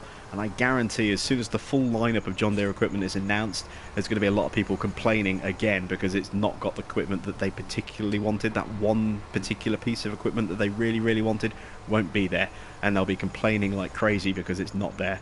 It's going to happen. You know, no, you can please some of the people some of the time. You know, or you can please all of the people some of the time, or some of the people all the time, but you can't please all of the people all of the time. It's just impossible.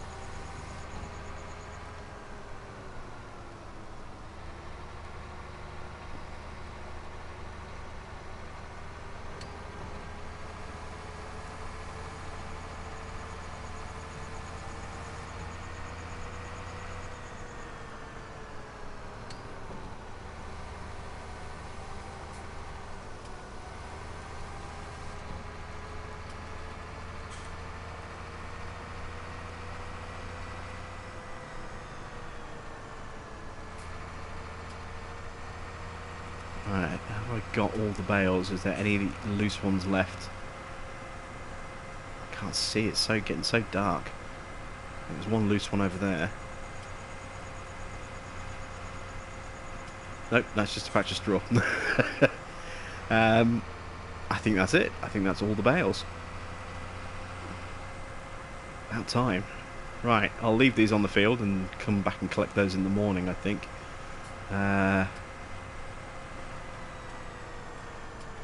Yeah, I'll take these 3 with me, so I've got some straw bedding for the cows that I've currently got, and then I'll sort the rest of the bales out next time I come down to this field.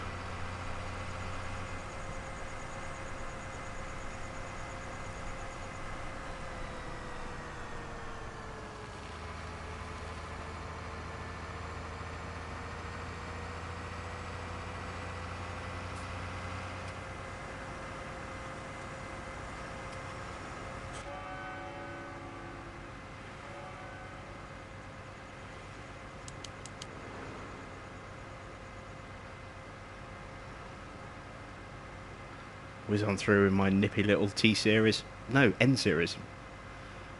The N series is the small one. I do like these little mini vouchers.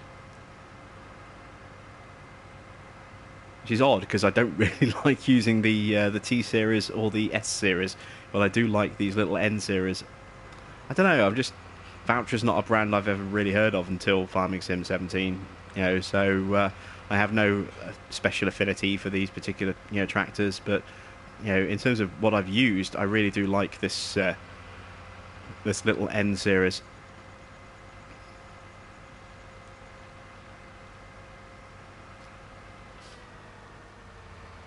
Whoops, turned a bit too fast there.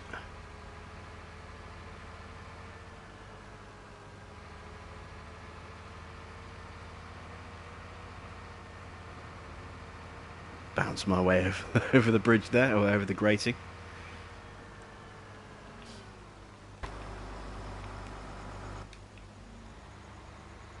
Right, so let's find out once and for all exactly which one of these is where I need to tip my straw. I think it's this first one here. I know that the food trough in this one works, whereas I don't know if it works in the other one.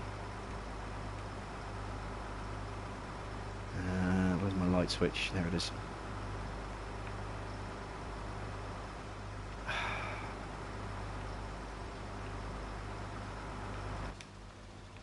Right. Back my way in here. Always tricky to do this when you have a short wheelbase. It's really twitchy. Right. Unload. Ah, no, that's not where the straw goes. Whoops. Okay.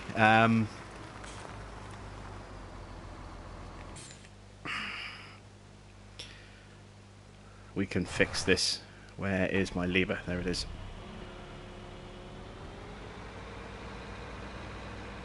I suppose I should take that. I can just reset the water trailer. Need to get some water for the sheep, for the cows as well.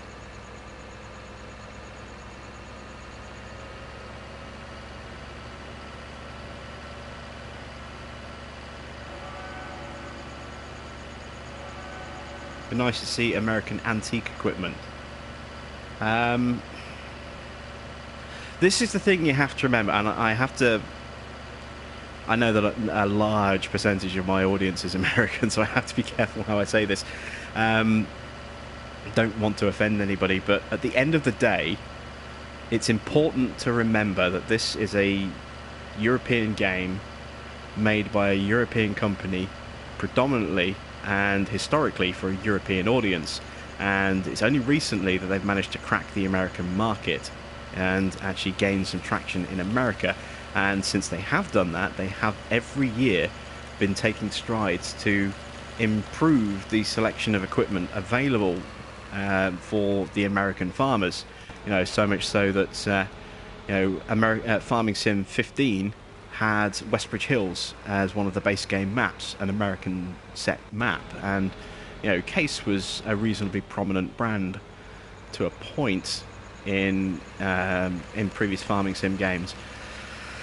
Then Farming Sim 17 came along, and the main map, you know, the big first map was the American map, and we had drivable vehicles like pickup trucks for the first time, and you know, they're American. You know, there's no British or European vehicles for us to drive around in. You know, they're American vehicles. And you know, Case got a bigger showing, so they went from 3 tractors and 2 combines to 5 tractors and 3 combines. They introduced Challenger as part of the sort of the Massey Agco expansion. I'm lost. Where am I? I've got lost. We knew it was going to happen. That's the sheep there, isn't it? Okay, so I know where I am now. Of course, there's my tractor parked up there. So the amount of American equipment has improved and increased. You know, there's more American, you know, more focus has gone on the American market, but it's still predominantly a European game for European gamers made by a European company. So it needs to be tempered. You know, expectations on American equipment needs to be tempered. It can't be expected to dominate the game because it never will. You know, it's not an American studio, so they're not going to cater exclusively for the American audience. They're going to cater for everybody, and they're increasing every time out. They're increasing, you know, what is made available for the American audience. And I mean, they've gone out and they've finally got John Deere, which is possibly the biggest, most American company they could possibly get. You know, and certainly one of the largest, if not the largest, agricultural brands out there. You know, it's a huge name. But, you know, as I say, you know, there's a lot of Europeans out there that want to see their equipment as well. So I don't think the American audience is ever going to be completely happy because it's such a big market and there's such a variety of locations and equipment that can be potentially used that no one's ever going to be happy.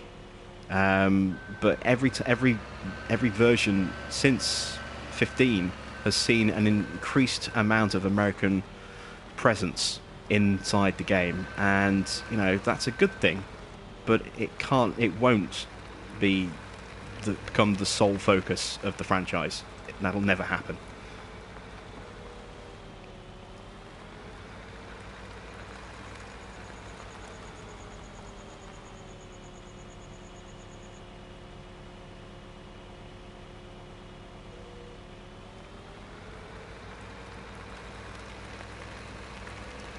Right, so let's try, that's the milk parlour.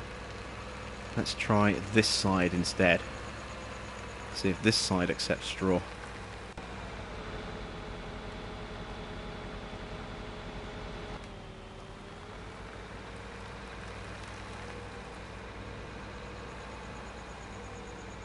Ah, yes, here we go. It's this side that accepts the straw.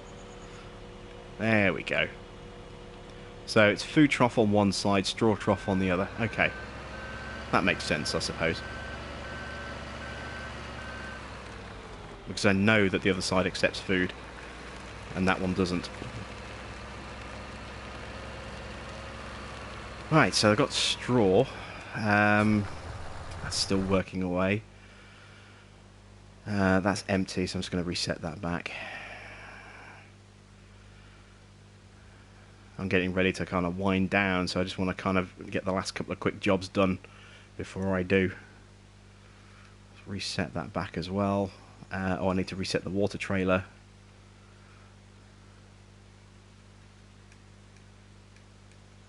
There we go. There's my bale trailers, ready and waiting for some manual loading. Can't get many, actually can't get many bales on those. You get 18 bales per load if you do 3 high, so that'll be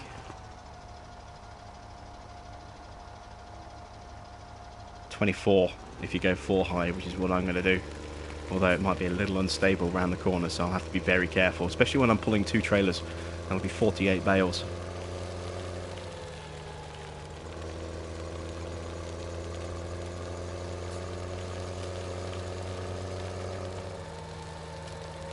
Right.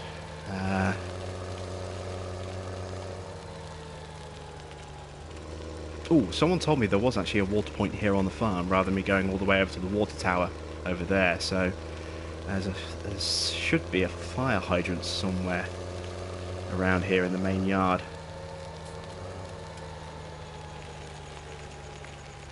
See if I can find it. Ah, that's it there, look. So apparently this is a proper water source. Let's check. Yes, there we go. Awesome.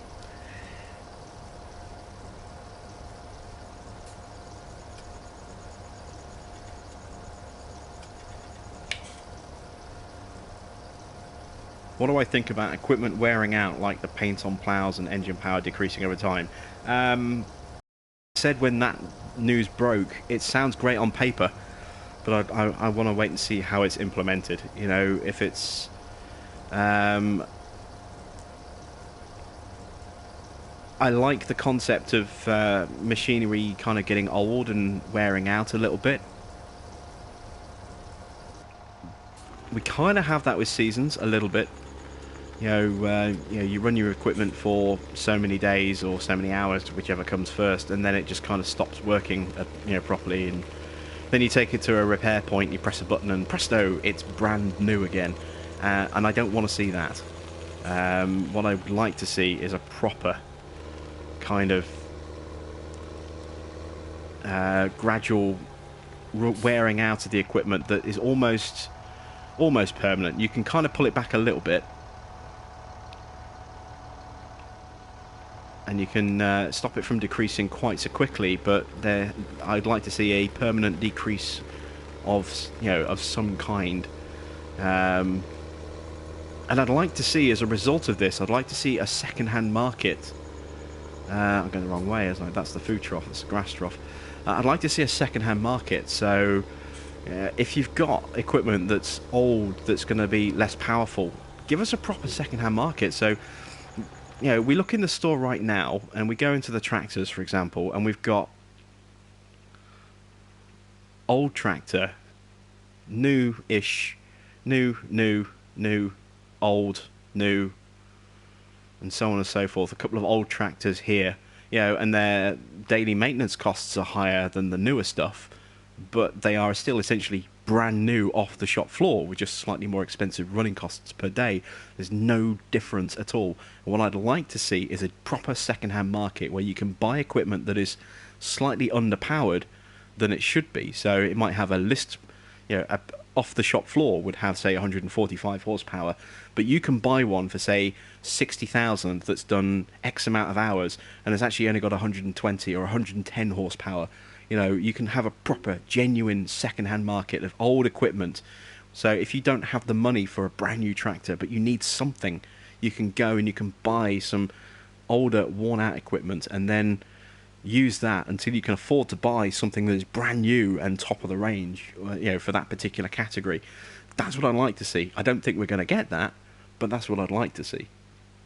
I do know that they're going to be grouping tractors by horsepower bands, so instead of us having this parade from one end all the way through to the other, you'll have horsepower group band 1, then band 2, 3, 4, 5, 6, 7, however many bands they do, and then you click into that, and then it will give you a list of tractors within that power band, and then you back out, go to the next band down, and then it'll give you a list of tractors within that band, as opposed to just this long processional list of everything that's available. So I'm looking forward to seeing how that works, and I'm also curious as to whether any mods that you get will then go into those categories, or if they'll stay separate, because at the moment we get all the new stuff, well, sorry, all the base game stuff, and then we get all the DLC stuff like that, just tacked on in a random order, or the order that you downloaded it. So you can see here, you know, I've gone all the way to the most powerful stuff here, and then I've got the Big Bud stuff, then I've got the Field Viper stuff, and then I've got the Black Beauty and the Black Massey and the New Holland T7, and that's a 390 horsepower maxed out. That's 400 horsepower maxed out. That's 313 maxed out. So they're not in a power order at all. They're just in whatever order they got downloaded. And then there's the Platinum and stuff, and then there's all the mod stuff in just a random order. So I've got a 500, an 800, a 1050, then an 800 favourite, and then a Fiat Agri, and then a Terra variant. There's no order to it at all. So, yeah, be kind of curious to see how mods sit into the HP categories of the store, whether they'll actually be part of those categories, or whether they'll be a completely separate category, or just no category at all, and mods will just sit there randomly. I'm curious to see how that's going to work. There's a lot of unanswered questions, and we're not going to get the answers to those until nearer the time. We're just going to have to kind of bide our time a little bit and be a bit patient until more details come out, and we've still got another month or so before we hear, well, maybe not a month, but still got a few weeks to go until we start to hear more details, you know, in Gamescom in Germany. More logging equipment like draglines. I'm not with you on that one, but I'm not a huge fan of the logging. I mean, I'll do it every now and again, but it's not my reason for buying Farming Sim is to be able to go logging. It's a nice distraction for me every now and again, but you know, I play this to farm. I don't play it for logging. So, you know, as I say, it's a nice side feature when I feel like doing it every now and again, but it's not the reason I fire up the game is to go logging. So I'm not too bothered about that myself, but you know, I know some people like to do the logging a lot, and Giants know that as well, so I'm sure they'll give the logging lineup a bit of a refresh, a bit of a reshuffle. We might see some logging equipment disappear and be replaced with other stuff. We might just see more stuff added to what we already have. Again, we're going to have to wait and see what happens with that one. Crop duster planes. Well, they actually hinted about this in an article. I actually posted a link on my Facebook page, www.facebook.com/JimBobPlaysGames. If you haven't already checked it out, please do. I did actually post a Twitter article, and there was an interview with somebody from Giants. I'm just going to see if I can find the article, and I'll read it to you guys, because it was actually a pretty good read. And they did discuss or hint at crop dusters for, you know, sometime in the future.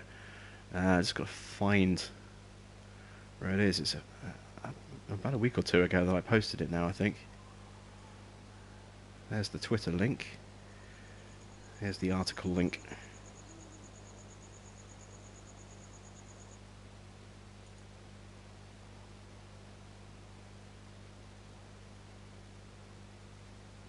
Nope, that's not the link. There we go. Okay, so the article was written on the 5th of July, and it said it was written on gamesindustry.biz. So the E3 reveal that surprised Farming Simulator fans. It was an announcement that sent shockwaves amongst fans at E3. Oh my god, was the live reaction of multiple well-known streamers. Twitter lit up with excitement. One YouTuber screamed, "I never thought this would happen." The reason John Deere was finally coming to Farming Simulator. To the majority of you, that would mean absolutely nothing, but to the devoted community of Farming Simulator enthusiasts, it's what they've been crying out for, even if many never believed that the popular farming brand, which once had its own farming game, would ever agree to join the title. Nobody expected it to happen, said Thomas Frey, creative director and VP at Farming Simulator creators Giant Software. The players thought that John Deere wouldn't get involved because it had its own game, or they're not considering it because they have competitors in the game. So it was a surprise when we made this announcement. John Deere is the biggest agricultural brand in the world, so it had a huge impact.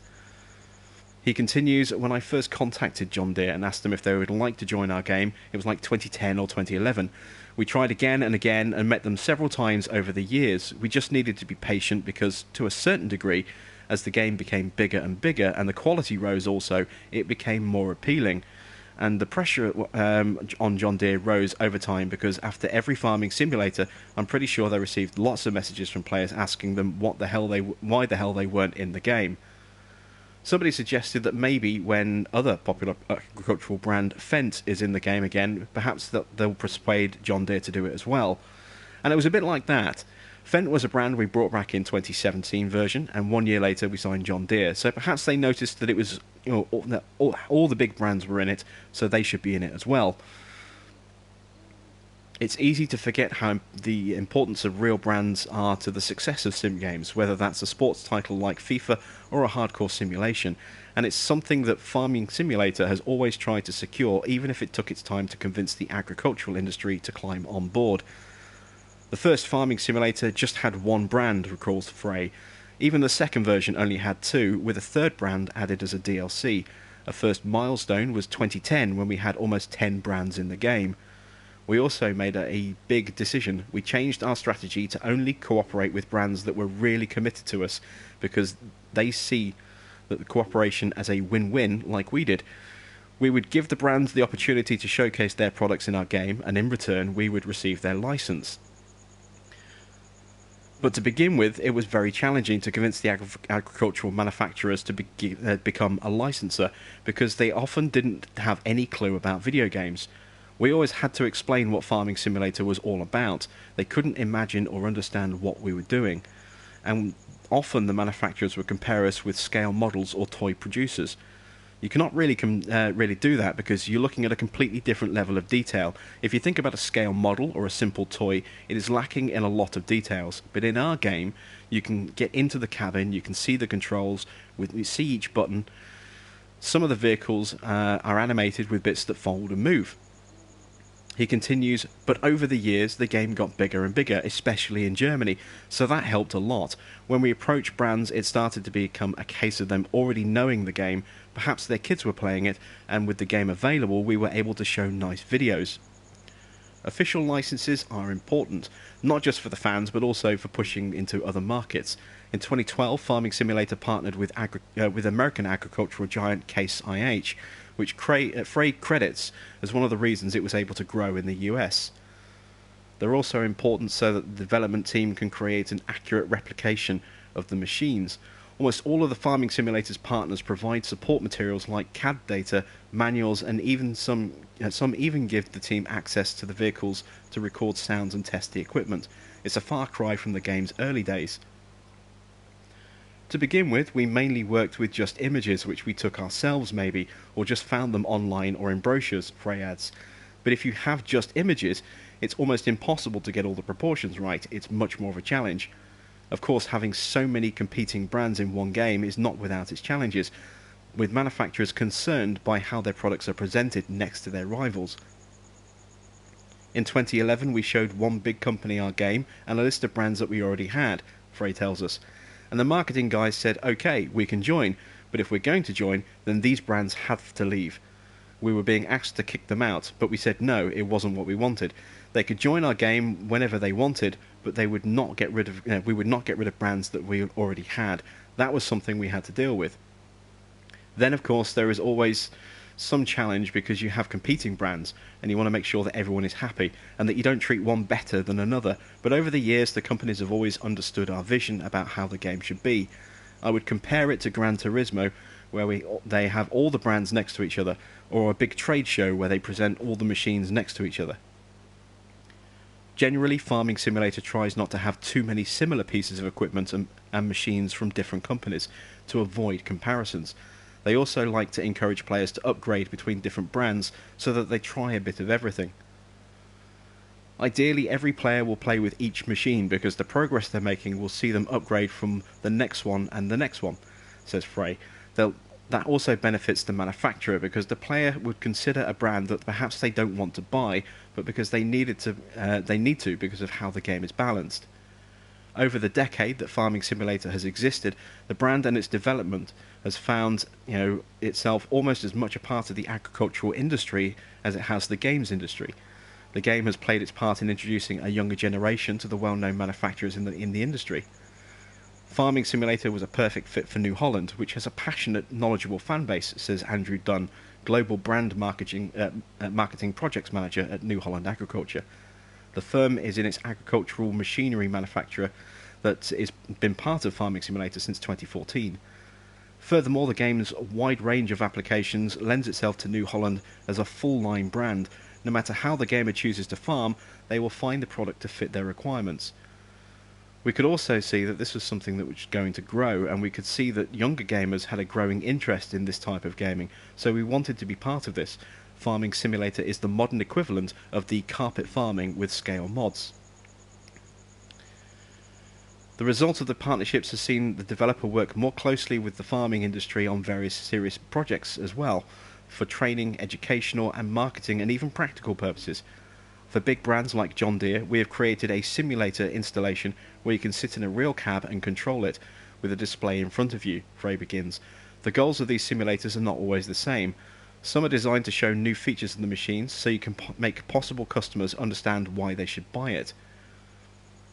We also did create training simulators. For example, we did this HoloLens project for AGCO's latest Ideal combine harvester so that people with no clue how to control a combine could sit in the cab and the HoloLens would tell the person how to control the machine, what they'd have to press and when.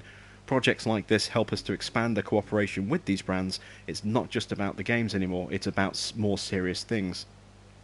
There's another recent project I can't talk much about, but we're working with someone to create a new feature for real agricultural machines. So today what we're doing is going much further than just video games. Fent back on board and Big John Deere deal signed, sealed and delivered. Are there any other names that Frey and his team are trying to attract? Sometimes there are other brands that might want to join the game, which have been rejected so far, he concludes. Things like pesticide and herbicide producers, because they're a bit more problematic, especially when you think about Monsanto. But in terms of the agricultural brands, I would say we are almost done. There are some left. Having the brands covered is one thing, but there are still plenty of additional agricultural aspects, for example further crops we can add. Having the agricultural brands part covered, we are looking at expanding the game into other directions, so things like trucks, even car brands, maybe trains and planes at some point. If you think about things like crop dusting, I would say that is the next step, just expanding the whole thing. We had this vision years ago about it becoming an ultimate simulator, so it's one simulation, but it's covering a lot more aspects. It's not just about production of agricultural goods anymore, but also transportation, trucking, and even ships maybe at one point. You could have this whole ecosystem wrapping around the farming core. That's the long-term vision.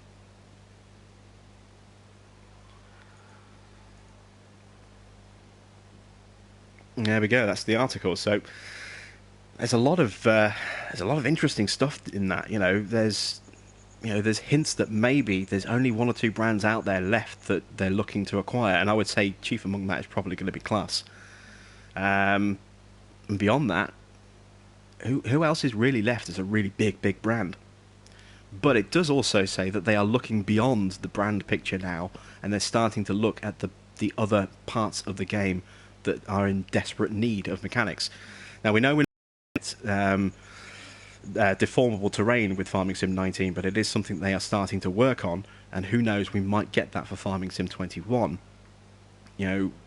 They talked about crop dusting as a potential way to go in the future. So again, we're not looking at that, I think, for Farming Sim 19, but Farming Sim 21, you never know. It's something that they're looking into. They're also, as you heard, looking into truck brands and car brands and creating a transport infrastructure alongside it as well. So it's going to be really kind of cool to perhaps maybe have an element where, I don't know, maybe you kind of combine a little bit of farm sim with a little bit of with ETS perhaps, and once you've got a harvest, you've got to take it on a long journey to a particular sell point, and you've got to take it down a motorway or something like that. I don't know, it could be interesting to see how they choose to expand the game in that direction, and obviously a lot more crops that they can work with. We've got cotton and oats coming in now alongside the crops that we already have, and the sugarcane crop that was added with the Platinum expansion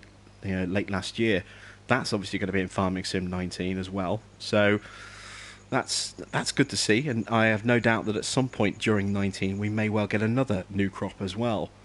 There's different types of animals that we could look at as well. So, yeah, I think there's a lot of potential for the way the game is going to grow, and I think with that kind of statement that they're pretty much done with the brand side of it now that they've got John Deere, I think it's going to be very interesting to see them focus on improving the gameplay elements rather than trying to go out and acquire the brands, because as they said in that article, they've pretty much got them all now. There's only one or two left. So yeah, really looking forward to seeing just what they come up with now that they start focusing in on the game for future versions. I don't think we're going to see anything too radical with 19, but I think 21 could be a massive step forward for the franchise.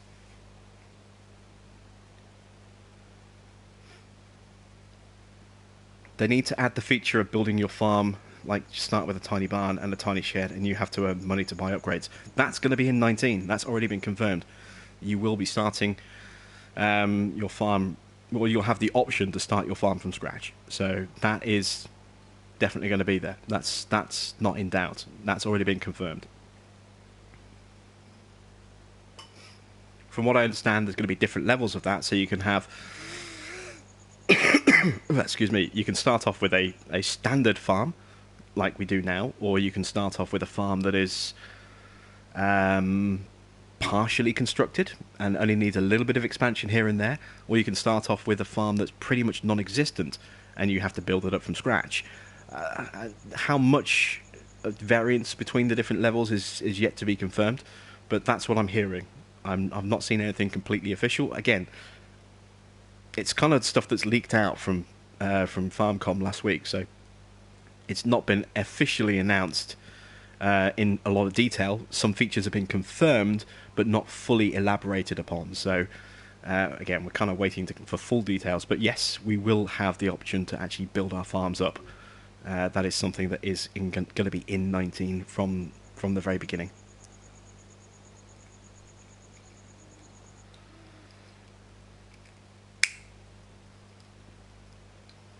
Right, and with that, I've been streaming for a good couple of hours at least. I think it's time for me to call it a night. So thanks for everyone who's tuned in and kind of kept me company for the last few hours. What time did I go live? Let's have a look. I posted a link on my page as soon as the stream started. At least I think I did. Oh, don't tell me I didn't post it. It didn't go through. Lovely. Alright, well, I posted on Twitter, I think.